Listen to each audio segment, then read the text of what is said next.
तालीम उड़ानों की सभी को जय भीम जय भारत।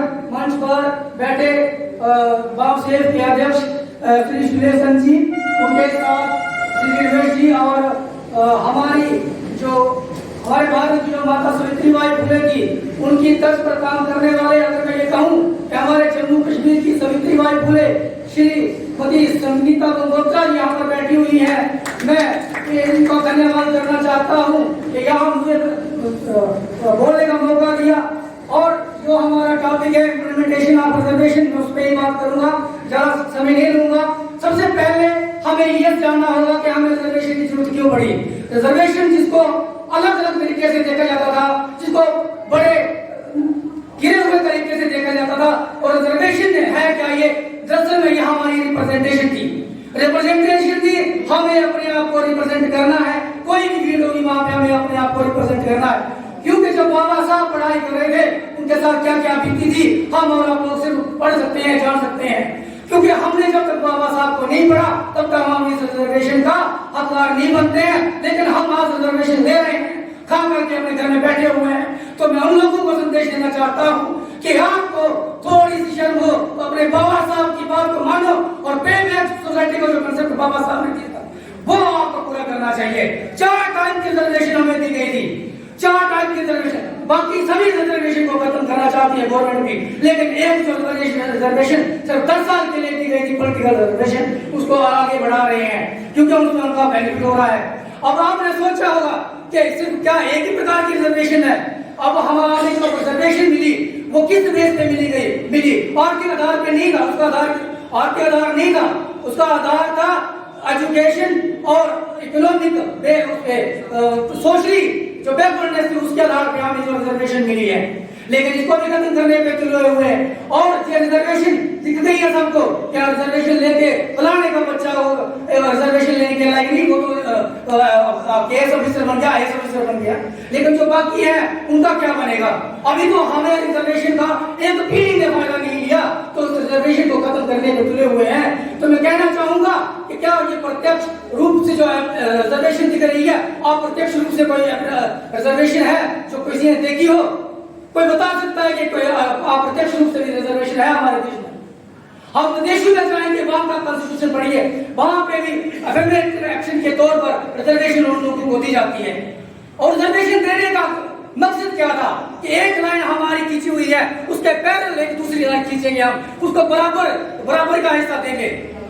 हमारे हाथ में एक जख्म है, हम कोशिश करें कि उस हाथ के जख्म को ठीक नहीं करेंगे, हम ये कोशिश कर रहे हैं कि उस हाथ को काट के फेंक दें। क्या ये जस्टिस हो रहा है हमारे समाज के साथ? लेकिन इसके लिए लड़ेगा कौन, इसके लिए बढ़ेगा कौन? हमने बहुत सारी संस्थाएं देखी, बहुत सारे लोग आते हैं अपने अपने भाषण देते चले जाते हैं, हजारों पार्टियां बन चुकी हैं हमारे समाज की। अब किसको वोट देना है, किसको नहीं देना, हमारे लोग आके गुमराह करते हैं। यहाँ जाओ, बाद में कल इकट्ठे हो गए, आप चंदा दो फलाना चंदा दो। अब मैं इसी कसम में था कि परी में इतने लोग आए, हम कहाँ जाएं तो किसके साथ जाएं? कंफ्यूज है हमारा समाज, हमारे पढ़े लिखे हुए बच्चे, मैं सच बोल के जा रहा हूँ, कंफ्यूज है, कहाँ जाएंगे? कौन सी पार्टी आ रही है वो बोल रही है हाँ इस साइड चलो, आप दूसरी पार्टी आई है उस साइड चलो। मैं खुद कंफ्यूज था। 2016 से हम मुस्लिम के साथ जुड़े हुए हैं, मीटिंग करवाई वहां पे, लेकिन मैं सही तरीके से इसके साथ नहीं जुड़ पाया क्योंकि कंफ्यूज अचानक की साइड है। फिर जब हमने बाबा साहब को पढ़ा कि हमारे ऊपर बाबा साहब का बहुत बड़ा कर्ज है, पे बैक टू सोसाइटी का कंसेप्ट कैसे पूरा होगा? क्या पैसे देके जरूर पूरा हो जाएगा? क्या पैसे देके ये कंसेप्ट ये तभी चलेगा? बाबा साहब ने तो कहा था 2% जो आपका कमाई का हिस्सा है वो 2% हमने समाज को देना, सोसाइटी करना। लेकिन क्या हमारे लोग इतना काम करें कि जाके हम अपने समाज को ये समझाएं कि अपने किस ओर जाना है, हमारी एजुकेशन की तरफ लेके जाना अपने बच्चों को, तो ये भी हमारा पे बैक टू सोसाइटी का हिस्सा हो सकता है। बाबा साहब ने अपने 4 बच्चों को कुर्बान किया, अपनी वाइफ की कुर्बानी दी, तब जा करके हमें यहाँ इस लायक खड़ा कर दिया। आज यहाँ मंच पर आकर के बोल रहा हूँ तो बाबा साहब की कॉन्स्टिट्यूशन की देन है। बाबा साहब ने कहा था कि शिक्षा लो, शेरनी का दूध है जो पिएगा वो दहाड़ेगा। लेकिन शिक्षा लेके हम कहाँ जा रहे हैं?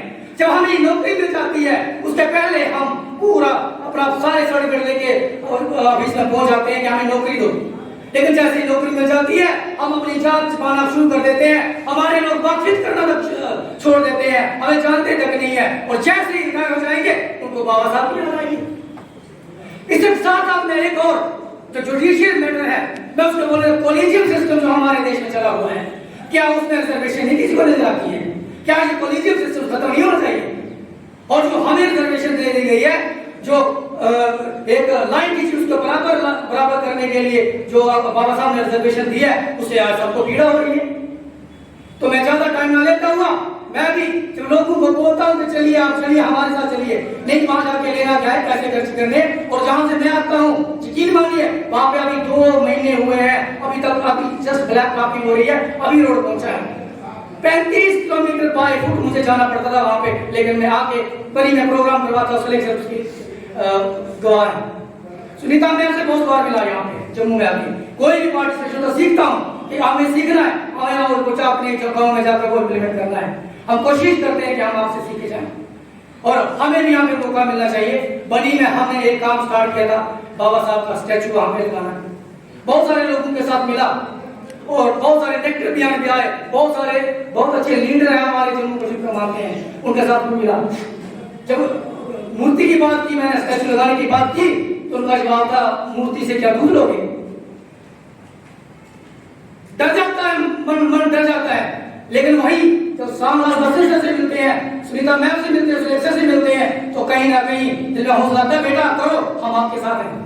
मुझे भी पता है मूर्तियां आपको नहीं देंगी, लेकिन हमें गर्व महसूस होता है कि हमारे समाज से निकले हुए हमारे प्रेरणादायक, हमारे प्रेरणा स्रोत जो हमारे बाबा साहब है, उनकी मूर्ति वहां पे लगी है, किसी महापुरुष की मूर्ति लगी है, तो हमें गर्व होता है।